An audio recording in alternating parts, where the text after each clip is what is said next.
नमस्कार शेतकरी मित्रांनो, आज आपण नागपूरमध्ये तालुका नरखेड या ठिकाणी एका कुक्कुटपालन व्यवसाय करणाऱ्या शेतकरी मित्रांना आज आपण भेटणार आहे. तर आपण जनरली सांगतो की मिल्क चार्जर हे आपण गायींसाठी याच्यासाठी वापरतो, बरोबर.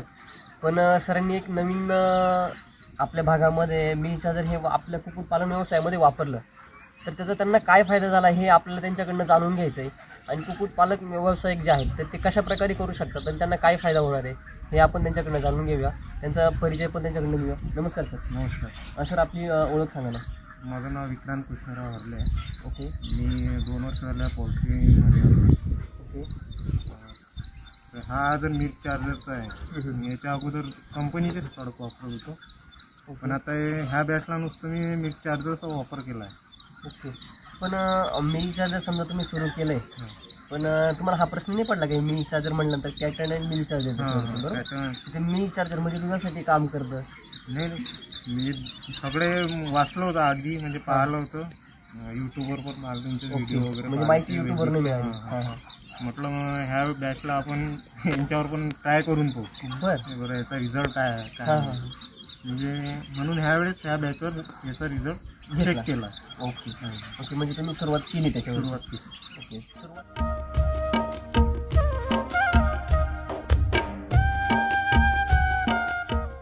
सुरुवातीला ज्यावेळेस तुम्ही सुरुवात केली तर कशी सुरुवात केली? सुरुवातीला म्हणजे लहान जेव्हा 1 दिवसाचा पिल्लू जेव्हा आला होता माझ्या फार्मवर, ओके, तर त्यांना मी 1000 पक्ष्यांना 50 ग्रॅम या प्रमाणात सुरू केलं. 1000 पक्षी समजा तुमच्या पक्षी किती आता? माझे आता 5300 पक्षी आहेत. त्यातली 3% मॉर्टिलिटी झाली आहे, म्हणजे 250 मर झाली आहे. ओके. बाकी तरी 5100 5100 आता आपल्याकडे ऑलरेडी आहे. ओके. बरं, याच्यामध्ये समजा तुम्ही म्हणजे 5000 पक्षी म्हणलं तुम्ही एक 250 ग्रामपर्यंत देत होतो? 250. 10 दिवसपर्यंत त्यांना 250 ग्रॅम दिलो मी. ओके. त्याच्यानंतर पुन्हा त्याचं वाढवलं. मी विचारलं, सरांनी विचारलं, तर त्याच्यानंतर मी त्याचं 100 ग्रॅम केलं. 1000 पक्ष्यांना, म्हणजे अर्धा किलो दिवसाला सकाळी त्यांना चालू केलं. म्हणजे 5000 पक्षी. 5000 पक्ष्यांना दिवसामधून हे 500 अर्धा किलो तुम्ही देत होते? ओके. आणि 10 दिवस पहिले 250 ग्राम, त्यानंतर परत पुढचे 10 दिवस तुम्ही 50 अर्धा किलो केलं. त्यानंतर पुढे कसं केलं? पुढे कंटिन्यू अर्धा किलोच ठेवलं मी त्यांचं. सकाळी वेळेस. ओके.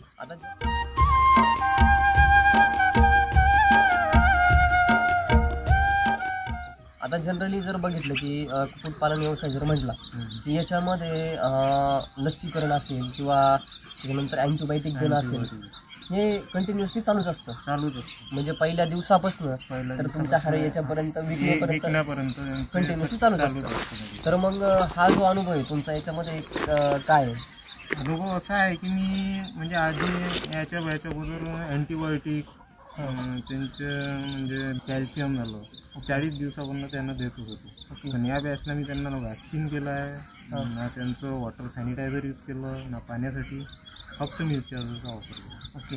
म्हणजे तुमचं पहिलं लिव्हर टॉनिक बंद झालं? लिव्हर टॉनिक तुमचं लसीकरण बंद झालं, त्याच्यानंतर तुमचं अँटीबायोटिक बंद झालं. ओके. पण समजा हे बंद करून समजा तुमचा आता हा व्यवसाय जर म्हटला तर हा एक 5000 पक्षी, तर तुमचं कितीपर्यंत हे होतं? म्हणजे बिझनेस किती होते त्याच्यातून, की प्रॉफिट किती होतं? प्रॉफिट तरी माझा पकडून घ्या 40 दिवसाचे बॅच असतो, तरी 2 महिने पकडून घ्या आपण, तरी मला 70-80 हजारापर्यंत जातं.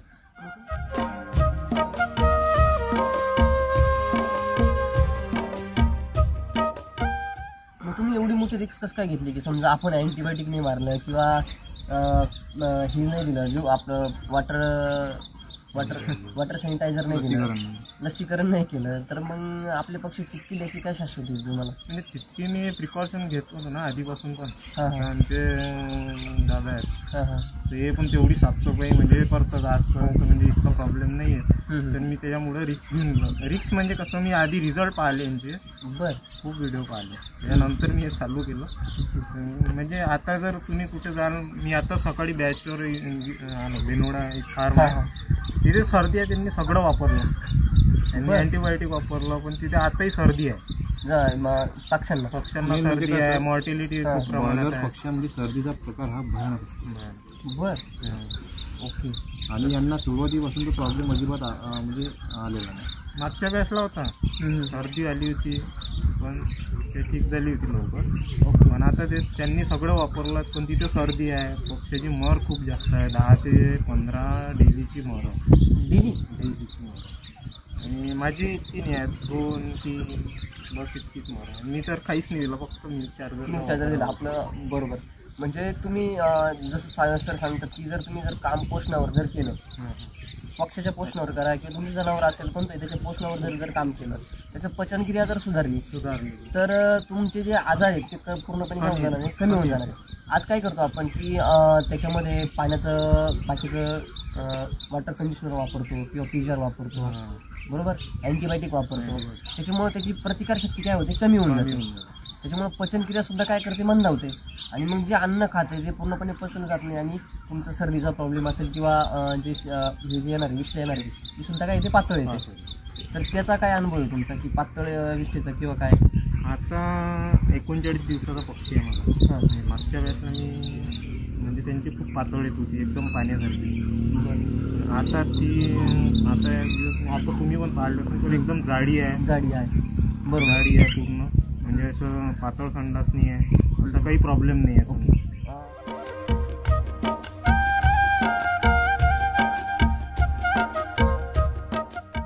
आता याच्यामध्ये समजा आपण ज्यावेळेस फ्रीजर वापरतो किंवा अँटीबायोटिक वापरतो आणि समजा तुम्ही वॉटर कंडिशनर वापरता, तर याच्यासाठी तुमचा खर्च किती व्हायचा? खर्च कमीत कमी पूर्ण 40 दिवसाचा पकडला एका बॅचला तरी 10 ते 12 हजार रुपयाचं मेडिसिन मला लागत होतं. त्याचे जास्त पण लागतं, कोणाकोणाला 20चं लागतं, 25चं लागतं. ते वाढतच जातं. सर्दी जर वाढत गेली एखादी आली तर त्यांची इतकी महागडी दवाई आहे की ते वाढतच जातं. ओके. म्हणजे जनरली त्याचा खर्च तुमचा एक 10 ते 20 हजार रुपये तुमचा मॅनेज याच्यासाठी खर्च निघून जातो तुमचा. ओके. आता समजा तुम्ही ज्यावेळेस हे सुरू केलं तर तुमचा तो खर्च काय झाला? कमी झाला. बरोबर, पूर्णपणे कमी होऊन गेला. म्हणजे तुमचं काही राहिलंच नाही त्याच्यामध्ये. ओके. आता पाण्याचा प्रश्न राहिला, तुम्ही वॉटर कंडिशनर वापरता, वॉटर सॅनिटायझर बरोबर. तर ते त्याचा काय म्हणजे वापरण्याचा काय उद्देश होता आणि तुम्ही आता वापरत नाही? त्याचा उद्देश असा होता की जे पाण्यातलं pH लेवल असते ते मेंटेन करण्यासाठी आणि बॅक्टेरिया असते पाण्यामध्ये, बॅक्टेरियल काउंट, त्यासाठी ते वॉटर सॅनिटायझर वापरलं. पण ते मी वापरलंच नाही यावेळेस. मी काहीच नाही वापरलं. तुमच्या पाण्याचं pH किती आहे, pH किती आहे? काही pH तरी 7 पर्यंत आहे. 7. आणि TDS मी चेक नाही केला. ओके. म्हणजे ते न वापरता सुद्धा तुमचं आता क्लिअर कट आहे. ओके. म्हणजे त्याची समस्या नाही आहे. वॉटर कंडिशनर याच्यासाठी किती खर्च आहे तुमचा? माझा 2 ते 3 हजार रुपये खर्च आहे त्याला. 2 कॅन तर लागतं 1000 रुपये, 5 लिटर. ओके. ते किती दिवसातून द्यावं लागायचं तुम्हाला? डेली द्यावं लागतं. डेली? जेव्हा चिक्स लहान येतो त्याच्या 2-3 दिवसापासून सुरू करायचं ते 40-45 दिवसपर्यंत द्यावंच लागतं. ओके. म्हणजे कंटिन्युअसली तुम्हाला द्यावं लागायचं. तो खर्च तुमचा एक कमी झाला. अजून काय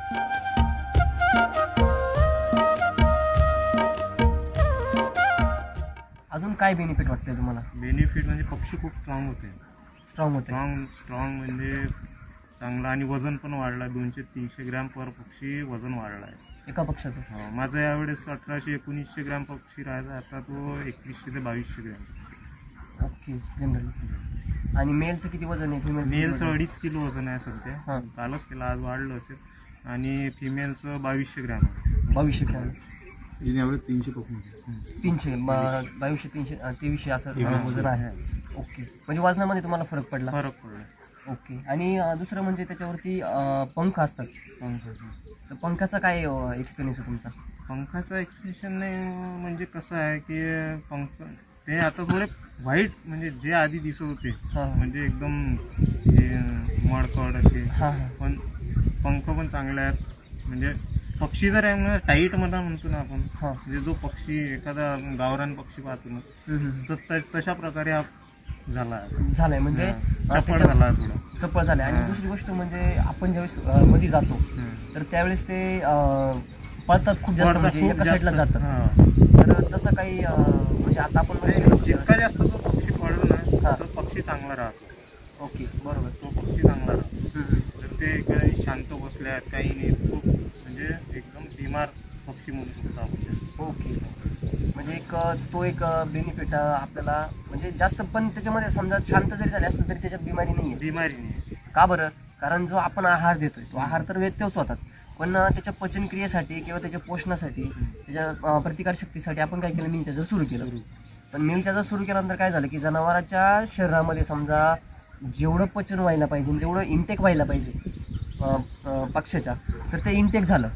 त्याच्यामुळे जनावर शांत झालं. नाही तर जनरली काय होतं की ज्यावेळेस त्याचं पोट उपाशी राहतं किंवा त्याला त्याचं अन्न चांगल्या प्रकारे मिळत नाही, त्यावेळेस ते काय होतं की इकडे तिकडे पळत असतं, आणि जर त्याला जर भेटलं तर ते तेवढ्या प्रमाणात फिरतं पण आणि शांत पण राहतं.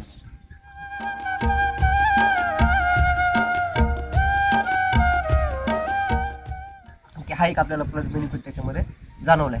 वजन पण वाढलं आणि पण वाढते, पक्ष्यांची भूक पण वाढली, भूक वाढली, पाण्याचं इंटेक पण वाढला. मी आता म्हणत होते की म्हणजे जो दाना आहे तो भरमसाठ खाऊन राहिले. हो हो,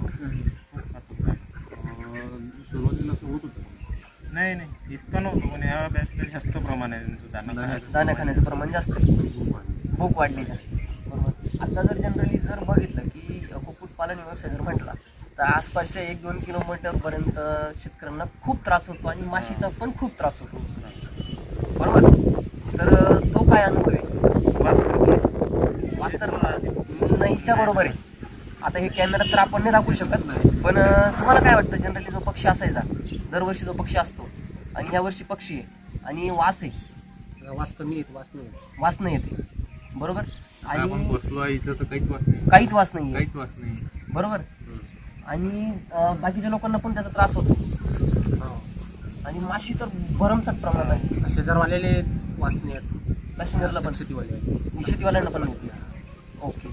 आणि याच्यामध्ये जर बघितलं की आपण जे माशी असते, समजा ही माशी जर तिथं असला पक्षी असला तर तो माशी तुमच्या घरात पण असते, आजूबाजूच्या सगळ्या घरामध्ये माशी असते, तर तो काय एक्सपिरियन्स आहे तुमचा? माशांचं प्रमाण एवढं नाहीच आहे, नाहीच्या बरोबर आहे. ओके. म्हणजे तो एक प्लस बेनिफिट आपल्याला जाणवतो. मग आत्ता ओव्हरऑल कंडिशन जर बघितली, पक्ष्यांचं वजन पण चांगलं आहे. चांगलं आहे.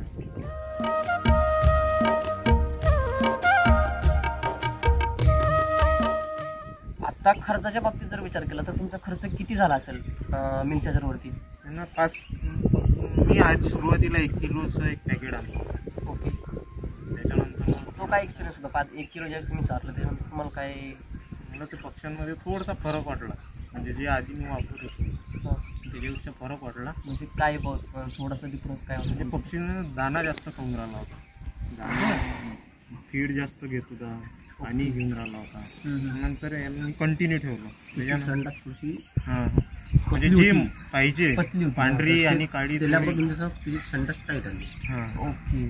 बीट जे असते ते चांगलं हे जमलं, पिस्कऱ्या मार्ग बंद झाली. ओके. तो एक प्लस बेनिफिट आपल्याला जाणवला. त्याच्यानंतर तुम्ही कंटिन्युअसली सुरू केलं, बरोबर. काय काय बदल होत गेले थोडंसं सांगाल का? म्हणजे स्टेप वाईज समजा 10 दिवसाचं, त्यानंतर 20 आणि 25 दिवसानंतर. 30 म्हणजे यांचे पचन जे आहे ना, हां, जे संडास म्हणजे त्याच्या पक्ष्यांची संडास जी काळी आणि पांढरी पाहिजे हां, तर ती कंटिन्यू राहत गेली. म्हणजे आधी नाही का ते बदलत होती, म्हणजे त्यांचा नुसतं दानाच त्यांच्या बीटमधून येत होता, तर ते परफेक्शन राहिलं, त्या बीटमध्ये जे आहे परफेक्शन राहिलं. बरोबर. आणि पक्षी जो आहे म्हणजे तो एकदम पांढरा, म्हणजे असा मळकट नव्हता दिसत, आणि म्हणजे एकदम कडक, जे तब्येत पाहिजे काय पक्षी. हां हां. पाय म्हणजे जे मांस असायचं ते लूज नाही पडत. लूज नाही पडत, टाईट, म्हणजे एकदम पक्षी कडक. पक्षी कडक. ओके. म्हणजे जनरली आपल्याला ओव्हरऑल कंडिशन चांगली आहे.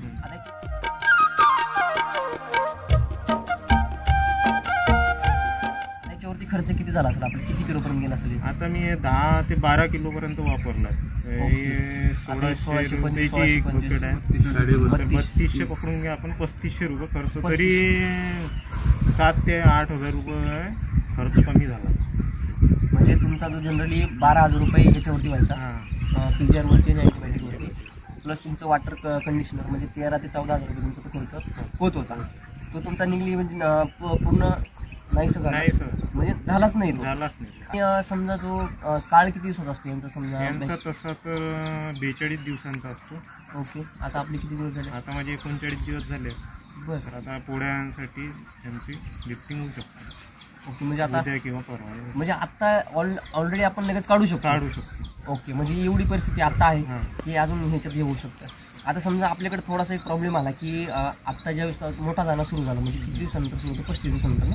नाही, तो 30 दिवसानंतर जो मोठा दाना म्हणजे पहिल्यांदा तुमचं फीड जास्त ते एकदम बारीक दाण्याचं असतं, नंतर मध्यभागी थोडंसं मिडियम असतं आणि लास्टला तुमचं मोठं दाण्याचं. बरोबर. मग त्याच्यामुळे थोडंसं तो त्याची पचनक्रिया जी ती काय झाली थोडीशी म्हणजे दाना त्याच्यामध्ये यायला लागला. ओके. मग आता ह्या कंडिशनला काय करायचं की मीच्याचं जर प्रमाण जे आहे ते थोडंसं वाढून घ्यायचं. आपण 500 किलो होतो बरोबर. आता याचं वजन पण वाढलं, याचं इंटेक पण वाढलं, भरपूर जास्त प्रमाणात इंटेक वाढलं. त्यामुळे पचनक्रियेसाठी अजून आपल्याला थोडंसं प्रमाण काय करावं लागेल? वाढवावं लागेल. ते प्रमाण वाढवलं की तुमचा अजून जो काळ आहे म्हणजे जो पचनाचा काळ आहे, पचन जर चांगलं झालं तुमचं ताकद वाढणार आहे. म्हणजेच काय की आता आपल्याला जो काळ लागणार होता तो अजून काय होईल? कमी होईल. आता समजा ऑलरेडी आपले किती दिवस कमी झाले? 4 ते 5 दिवस कमी झाले. 4-5 दिवस कमी झाले, तो पण तुमचा खर्च काय झाला? कमी होणार आहे. समजा तो फीड जाणार आहे किंवा पाणी जाणार आहे, लेबर कॉस्ट जाणार तुमची ती कमी होणार आहे. बरोबर.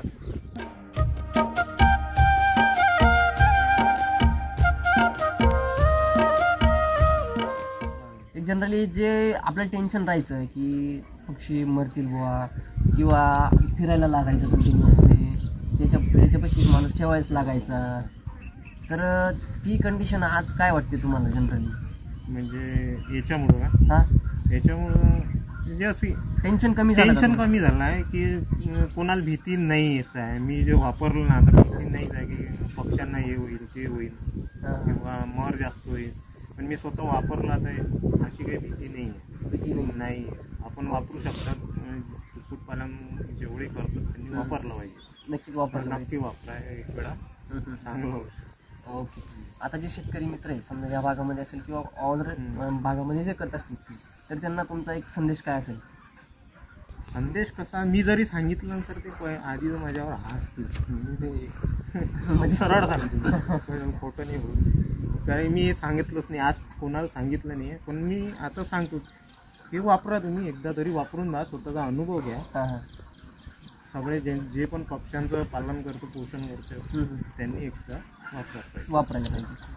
काय एक्सपिरियन्स आहे सर? तुम्ही आल्यानंतर म्हणत होतं की पोल्ट्री फार्म जवळ मला यायचं नाही. हो ना, आपण जेव्हा आलो पोल्ट्री फार्म जवळ, कारण पावसाळ्यामध्ये सर इतका वास येतो पोल्ट्री फार्म जवळ गेलो म्हणजे.